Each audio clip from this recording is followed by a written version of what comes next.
আসসালামু আলাইকুম। আলহামদুলিল্লাহ। প্রথমেই আল্লাহর প্রশংসা করে নিচ্ছি। বারাকাল্লাহু আলাইকা আল্লানা ওয়া আলাইকুম ইয়া যাল জালালি ওয়াল ইকরাম।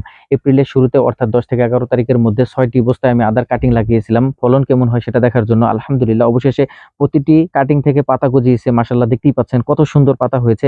প্রতিটি বস্তায় আমার কাটিং চলে এসেছে। আলহামদুলিল্লাহ আদা রোপণ করার ১ মাস ২ দিন হলো। প্রতিটি গাছেরই শেপ চলে এসেছে। পূর্বে আমি একটি ভিডিও আপলোড করেছিলাম। সেখানে আপনাদেরকে দেখিয়েছিলাম কিভাবে বস্তা তৈরি করতে হবে এবং কোন মাটি নির্ধারণ করতে হবে আদা লাগানোর জন্য। আদা রোপণের ক্ষেত্রে বিশেষ কিছু পরিচর্যা রয়েছে, যেমন প্রতি সপ্তাহে ২-১ বার করে আগাছা দমন এবং মাটিগুলো ঝুরঝুরে করে দিতে হবে যাতে বায়ু প্রবেশ করতে পারে।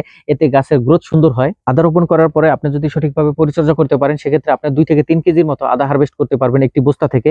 একটি কথা না বললেই নয়, আদা কখনোই পানি সহ্য করে না। সো আপনি এগুলো লাগানোর পরে কখনোই পানি দিবেন না অতিরিক্ত।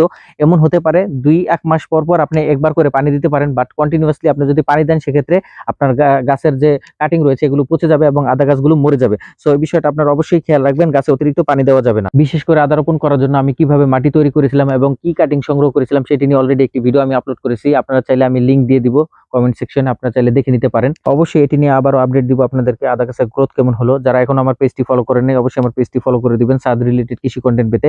সবাই ভালো থাকবেন। আসসালামু আলাইকুম ওয়া রাহমাতুল্লাহ।